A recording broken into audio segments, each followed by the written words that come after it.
किसी ने सवाल किया है, भैया मैंने आपको बताया था कि मैं अपने मोहल्ले के 2 बच्चों को उनके घर पढ़ाने जाती थी। अक्टूबर से फरवरी तक पढ़ाया था।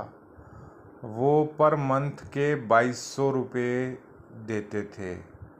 फिर एक महीने में वो 15 दिन के लिए अपने गांव चली गई और 15 दिन पढ़ाया था, इस वजह से पूरे महीने के पैसे नहीं दे रही थी। बोल रही थी कि जितने दिन नहीं रहूँगी उतनी फ़ीस मैं नहीं दूँगी।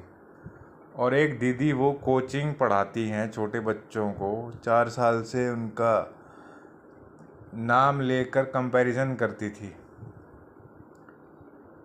और जब मेरी मम्मी उनके पास फ़ोन मिलाई तो बगल की लड़की को फ़ोन पकड़ा दिया और वो मेरी मम्मी से बदतमीज़ी से बात कर रही थी। फिर 5 महीने पढ़ाने के बाद मैंने वहाँ छोड़ दिया। फिर 2 बच्चे मेरे घर पे आने लगे पढ़ने के लिए।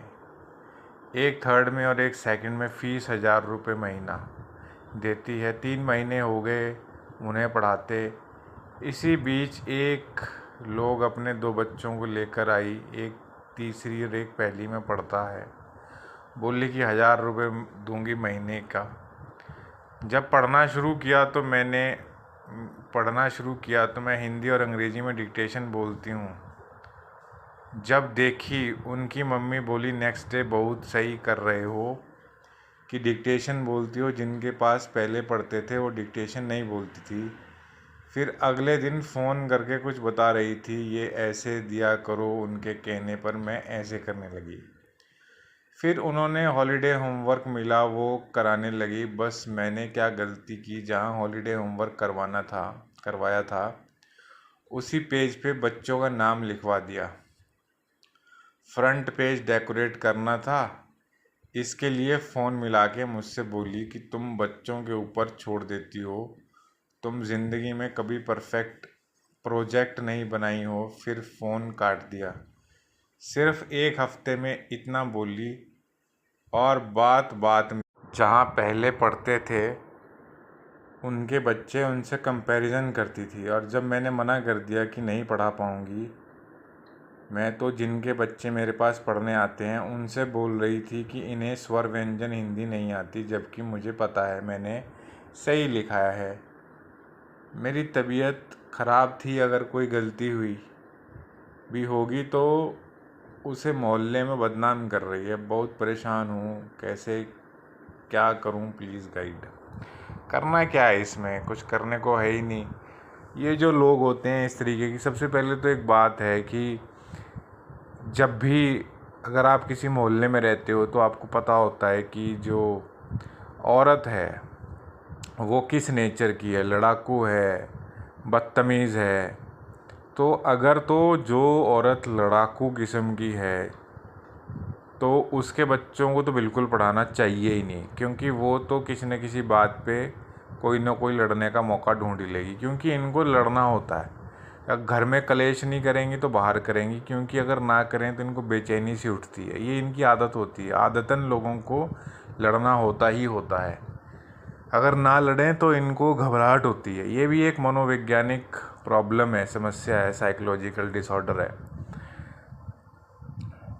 जिसमें आदमी को या औरत को लड़ना ही होता है। वो लड़ाई के इतने आदी होते हैं, इतने अभ्यस्त होते हैं। अगर उनके जीवन में सब कुछ नॉर्मल चलने लगे तो उनको लगता है कि कुछ गलत हो रहा है। ये बड़ी अजीब बात लग सकती है सुनने में, लेकिन ये फैक्ट है। और ये बहुत बार मैंने देखा भी है जीवन में। कई लोगों को देखा है, उनके घर में सब कुछ सही चल रहा होता है, लेकिन कुछ ना कुछ बहाना ढूंढ लेते हैं लड़ने का। तो ये उसी स्थिति से गुजर रही है औरत। इसे कुछ ना कुछ चाहिए लड़ने के लिए। इसकी अपने पति से बनती बिल्कुल भी नहीं होगी, तो फ्रस्ट्रेशन होता है, भरी बैठी रहती है, इनको कहीं ना कहीं निकालना है। और चुगलबाज होती हैं तो कोई ना कोई चुगली चाहिए करने के लिए। तो पहली बात तो ये है कि पहचानना बड़ा ज़रूरी है। ऐसे लोगों को पहचानना बड़ा ज़रूरी है। और कोशिश यही करनी चाहिए, अगर ज़िंदगी शांति सुकून से गुजारनी है और कोई बहुत आर्थिक समस्या है नहीं, बहुत ज़्यादा मजबूरी नहीं है, तो ऐसे लोगों से परहेज़ ही करना चाहिए। किसी भी प्रकार का कोई संबंध नहीं रखना चाहिए, ना यारी दोस्ती, ना ही अगर कोई काम धंधा से भी अगर हो तो काम से काम रखो, नहीं तो छोड़ो। अब बात आती है कि वो बदनाम कर रही है। अब बदनाम कर रही है ऐसी औरत को शांत कराने के दो ही तरीके होते हैं। या तो इनसे ज़्यादा खतरनाक हो जाओ, मतलब जितने बदतमीज़ है उससे अधिक बदतमीज़ी, जितना ये चिल्ला रहे हैं उनसे अधिक चिल्लाओ। या फिर इनसे बहुत ज़्यादा इनके सामने जी हुजूरी, चापलूसी, ये दो ही तरीके होते हैं। क्योंकि चापलूसी करोगे तो ठीक है, इनको अच्छा लगेगा, इनकी जो अहम है, ईगो है, उसको तृप्ति मिलेगी, तो फिर ये बुरा नहीं बोलेंगे। और अगर चीखो चिल्लाओ, इनसे भी बड़े बदतमीज़ बन जाओ, तो फिर उसी स्थिति में लगेंगे यार ये तो मेरे से भी बड़े पागल हैं, तो इनसे दूर ही रहो। और ये दोनों ही स्थितियाँ कई बार लोगों को बहुत अच्छी नहीं लगती हैं, क्योंकि चीखना चिल्लाना, स्थिति को बद से बदतर बनाना, वो तुम्हारे बस की बात नहीं है, क्योंकि तुम्हारा वैसा स्वभाव है ही नहीं। और चापलूसी वो भी तुम नहीं कर पाओगी, क्योंकि वो भी तुमको नहीं करना आता ढंग से। तो तुम क्या कर सकते हो? जितना मैं तुम्हारे बारे में जानता हूँ, तुम्हारी नेचर के बारे में जानता हूँ, तुमसे दोनों ही नहीं होगा। तो बेटर ये है कि इसको जो करना है करने दो, इसको जो बोलना है बोलने दो। तुम बिल्कुल ऐसे रहो कि जैसे तुम्हें पता ही नहीं क्या हो रहा है। बाकी जो बच्चे आते हैं, जिसके बच्चे आते हैं, अगर वो प्रॉब्लम करती है, परेशानी करती है, वो कहती है कि मैंने तुम्हारे मेरे में ये सुना है, वो सुना है, तो उसको साफ बोलो कि देखो यार, जो तुमने सुना है वो मुझे उससे कोई मतलब नहीं है। अगर तुम्हें अपने बच्चे पढ़ाने हैं तो ठीक है, नहीं तो तुम इनके लिए कोई और देख लो। मैं यहाँ पे किसी के जस्टिफिकेशन देने तो बैठी नहीं हूँ, कोई क्या है क्या नहीं है। अपने बच्चों से पूछो कि उनको जो मैं पढ़ा रही हूँ वो समझ में आता है कि नहीं आता है। अगर उनको समझ में आता है तो आप पढ़ाइए, नहीं है तो आपके पास विकल्प हैं, किसी और के पास ले जाओ। मैं तो शौकिया काम करती हूँ। एक बात ज़रूरी है समझना, किसी को ये नहीं दिखाना होता है कि आप मजबूरी में काम कर रहे हो, चाहे आपका बहुत ही काम ख़राब हो, मजबूरी में ही चल रहा हो, लोगों को नहीं दिखाना होता है। क्योंकि लोगों को जब पता चल जाता है कि आप मजबूरी में काम करते हो, तो फिर वो मजबूरी में आपका साथ नहीं देते हैं, आपका फ़ायदा उठाने की तरकीबें खोजने लगते हैं। उनको लगता है कि अच्छा इसके पास तो कोई और रास्ता है ही नहीं, तो फिर वो चौड़े होने लग जाते हैं। इसलिए आपको ये चाहे जितनी मर्जी मजबूरी हो, ये कहना ही नहीं चाहिए किसी को कि देखो जी प्लीज़ ठीक है, मैं ना ज़्यादा झुकने की ज़रूरत नहीं होती है। ज़िंदगी में एक बात समझ लो, तुम पहले भी झुकी थी वो उस डायरेक्टर के सामने, उसने पूरा ज़बरदस्त तरीके से रगड़ा तुमको, मतलब परेशान किया, ठीक है। जहाँ ज़रूरत से ज़्यादा आप नर्म हो जाओगे तो दूसरा ज़रूरत से ज़्यादा ही चौड़ा होने लग जाता है। इसलिए अपने आप में कुछ बदलाव लेके आओ जीवन में। बोलना सीखो, सही जगह पे सही बात को सही तरीके से रखना बड़ा ज़रूरी होता है। हर चीज़ में झुकना, चुप कर जाना, ये ज़रूरी नहीं होता। अगर ऐसे ही चुप करते रहोगे तो कभी कभी जवाब देना भी ज़रूरी होता है। हर चीज़ में डरना ज़रूरी नहीं होता है। और अगर तुम्हें क्लियर पता है कि तुम गलती नहीं कर रहे हो, तो आप जवाब दे सकते हो कि भाई ये गलत बात है और हम इस चीज़ को स्वीकार एक्सेप्ट नहीं करते हैं। और ठीक है, आपको अगर लगता है कि बच्चे मैं सही से नहीं पढ़ा रही हूँ, तो ठीक है, आप कहीं और पढ़ा लो। और वो जो कंपैरिजन की बात है, तो कंपैरिजन में अगर तुम्हारी जगह कोई और होता जो बात सुनता नहीं, तो बोलता कि अगर इतनी ही तुम्हें अच्छा पढ़ा रही थी तो उसी के पास पढ़ा लेती, मेरे पास क्या लेने आई थी, मेरे पास क्यों बच्चे लेके आए, वहीं पढ़ा लेते, फिर क्या ज़रूरत थी वहाँ से हटाने की। तो कहने का मतलब यहाँ है कि ज़रूरत से ज़्यादा ही नरम भी नहीं होना चाहिए, नहीं तो लोग बहुत ज़्यादा ही एडवांटेज ले लेते हैं। और ज़रूरत से ज़्यादा बदतमीज़ भी नहीं होना चाहिए। एक संतुलन ज़िंदगी में बड़ा ज़रूरी होता है। जो अच्छा है उसके साथ अच्छे से रहो, जो बदतमीज़ है उसके सामने झुकने की ज़रूरत नहीं है। क्योंकि अगर आप बदतमीज़ के सामने झुक रहे हो तो इससे आप क्या कर रहे हो, इससे उसको और ताकत मिलती है और बल मिलता है कि अरे हमने बदतमीज़ी करी, हमने थोड़ा ऊंची आवाज़ में बात करी, अब ये डर गई, तो अब तो मतलब ये तो बड़ी आसानी से डर जाती है, इसको तो और डराओ। इसलिए इस पूरी के पूरे वाक्य में, पूरे के पूरे किस्से में मैं यही कह सकता हूँ, इस कहानी में, कि अब क्या होता है, अगर तुमने उसके बच्चों को पढ़ाना छोड़ दिया तो बस उसके साथ तुम्हारा कोई लेना देना है नहीं। अब वो मोहल्ले में बदनाम करती है, बदनाम कौन सा बदनाम होगा, तुम क्या भाग गए किसी के साथ जो तुम्हें बदनाम कर दिया? एक तो तुम ओवर थिंकिंग ही बहुत ज़्यादा करती हो, बदनाम कर दिया। वो जो मर्जी बकवास करती रहे तो करती रहे, तुम्हारे पे क्या फ़र्क पड़ना है? पढ़ना ही नहीं चाहिए। तुम्हें यह है कि जो भी तुम्हारे क्लाइंट्स हैं, जो भी औरत है, पहली बात तो वो अपनी जो, थोड़ा सा एक बात और भी तुम्हें समझने की है। अगर कोई फ़ोन करके बोलती है कि आप मेरे बच्चों को ऐसे पढ़ाओ वैसे पढ़ाओ, तो आपको उनके हिसाब से नहीं चलना है, कुछ अपना भी होना चाहिए। आप बोलो देखो मेरे को मत बताओ आपको कि कैसे पढ़ाना है कैसे नहीं पढ़ाना, मुझे आता है, मैं अच्छे से पढ़ा लूँगी। अगर आप इतना ही वो कंट्रोल करना चाहते हो तो अपने बच्चों को खुद ही पढ़ा लो, सबसे बढ़िया। नहीं तो मुझे मेरे तरीके से पढ़ाने दो आप। इतना होना चाहिए। जब व्यक्ति इस तरीके से बात करते हैं ना, तो सामने वाला भी सोच के बात करता है कि ऐसा नहीं है कि तुम कुछ भी बोल लोगे और चल दोगे। क्या दे रही है? 1,000 रुपये तो दे रही है, कौन सा वो लाख रुपए दे रही है महीने के कि भाई जो मर्जी बोल लोगे मैं सुनना पड़े? क्या होता है 1,000 रुपये? कुछ नहीं है ये। इतना मतलब कहने का मतलब यही है कि ये इतनी बड़ी कोई रकम नहीं दे रही कि उनकी एक एक बात को सुनेंगे और उनकी जी हजूरी करेंगे। मतलब कुछ थोड़ा सा तुम्हें भी स्टैंड लेना सीखना पड़ेगा। हर चीज़ में डर जाते हो तुम, जवाब दे ही नहीं पाते।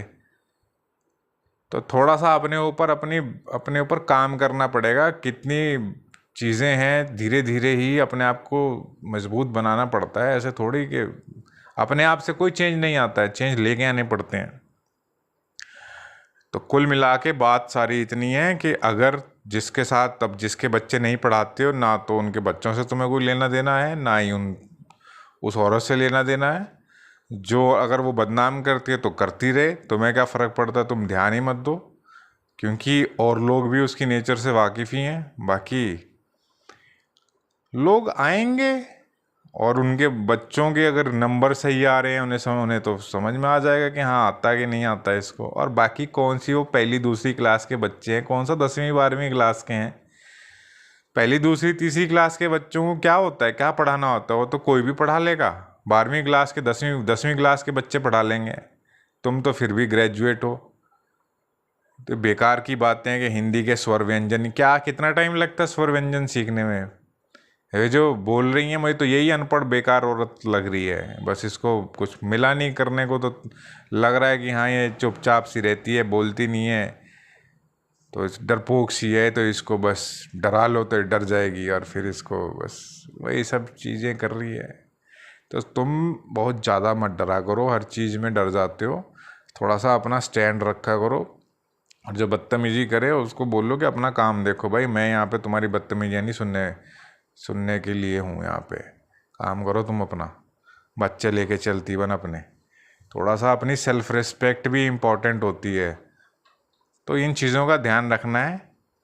तो जिसके बच्चे पढ़ा रहे हो, वो औरत अगर कुछ बोलती है तो आप भी जवाब देना सीखो। उसको बोलो कि आप अपने बच्चों से पूछो कि इनको समझ में आ रहा नहीं आ रहा। और बाकी वो जो गलती से तुमने नाम इधर उधर लिखा दिया था, तो क्या हो गया फिर? कितनी बड़ी बात होगी नाम काट के उस पे, जिस प्रोजेक्ट पे ड्राइंग डेकोरेशन करनी उस पर लिख लो। इसमें कौन सी इतनी बड़ी मुसीबत आ गई? प्रोजेक्ट नहीं करे, ये नहीं करे, तो कौन सी दूसरी तीसरी क्लास के प्रोजेक्ट होते? अरे यार जवाब देना तुम्हें सीखना पड़ेगा। ये बहुत इम्पॉर्टेंट चीज़ है। नौकरियां अगर करोगे ज़िंदगी में, वहाँ पे भी जवाब देना आना चाहिए।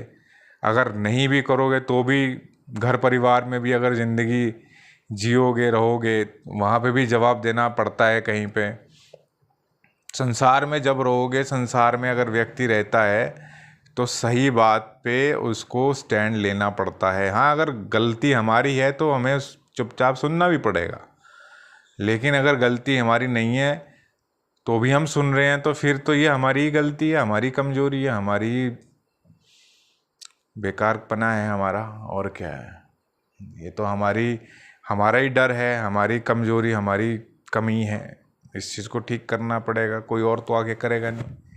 तो बस मुझे जो लगता था वो मैंने बता दिया कि ज़्यादा झुकने की ज़रूरत नहीं है, ज़्यादा डरने की ज़रूरत नहीं है। अगर कोई कहता है कि जी आप हमें बड़े बच्चों को ऐसे पढ़ाओ, तो साफ बोल दो नहीं, मैं अपने तरीके से पढ़ाऊँगी। आप मेरे को मत बताओ कैसे पढ़ाना है, मैं अपने तरीके, मेरा अपना तरीका है, मैं अपने तरीके से पढ़ाऊँगी। बाकी अगर ज़्यादा ही आपको इसमें नुक्स निकालने हैं तो फिर आप अपने आप ही पढ़ा लो। मेरे पास इतना टाइम नहीं है, मैं तो शौकिया ही पढ़ा रही थी, और नहीं पढ़ाना मत पढ़ाओ। तो जब इस तरीके से जवाब दिए जाते हैं तो इन लोगों की अकल ठिकाने आ जाती हैं, क्योंकि पढ़ाने वाले इतने हैं नहीं। दूसरी तीसरी के बच्चों को कौन पढ़ाता है, इतने पढ़ाने वाले लोग है ही नहीं। तो इनको अगर इतने ही इनको फ़र्क पड़ता तो खुद पढ़ा लेते। तो बस ये असल में सारी अपनी ये जो औरतों की होता है ना कि अपनी फ्रस्ट्रेशन लेके बैठी रहेंगी, और इसको जहाँ पे मिलता है कि हाँ कमज़ोर कैंडिडेट जहाँ मिल गया, जहाँ कमज़ोर शख्स मिल गया, वहीं पे ये अपनी शुरुआत कर देंगी। औरतें कम नहीं होती हैं, जैसे बोलते हैं कि औरतें, अब तो वैसे भी अब तो कोई जितना अगर कोई न्यूज़ वगैरह पढ़ता है, दुनिया की खबर रखता है, उसको पता है कि कोई शराफत, कोई तमीज़ अब धीरे धीरे, जैसे पहले सोचा जाता था कि औरत है, शराफत होगी, लाज शर्म होगी, अब वो बातें ही नहीं। अब खबरें पढ़ लो, एक से एक अजीबोगरीब खबरें होती हैं। औरतें कहीं से किसी भी चीज़ में, अच्छे कामों में भी कम नहीं है, लेकिन घटिया से घटिया कामों में भी ये मर्दों की बराबरी करती हैं। बदतमीज़ी में, लड़ाई झगड़े में, खुलेआम गंद फैलाना, सब कुछ औरतें आदमियों को हर क्षेत्र में टक्कर दे रही हैं। चाहे अच्छे से अच्छा काम करना, वहाँ भी लड़कियां आगे बढ़ चढ़ के अच्छे से अच्छा काम कर रही हैं, लेकिन गंदे से गंदे काम में भी लड़कियां बढ़ चढ़ के औरतों को टक्कर दे रही हैं। इसलिए कुल मिला के बात इतनी सी है, अपने ऊपर काम करो, स्टैंड लेना सीखो, सही को सही और गलत को गलत कहना सीखो, और इतना डरने की ज़रूरत नहीं है। जितना डरोगे लोग उतना डराएंगे, बात ख़त्म। इतनी सी बात समझने की है, जितना डरोगे लोग तुम्हारे डर को दूर करने की कोशिश नहीं करेंगे, बल्कि तुम्हारे डर का फ़ायदा उठाएंगे, और आप जितना उनको खुश करोगे डर के, तो वो और डराएंगे। तो बस इस चीज़ को समझना है, अगर दूर कर लिया तो ज़िंदगी आसान हो जाएगी, नहीं तो बस लड़ रहे हैं ज़िंदगी, परेशान तो है ही। इसलिए अपनी कमियों को ठीक करने की कोशिश करनी चाहिए।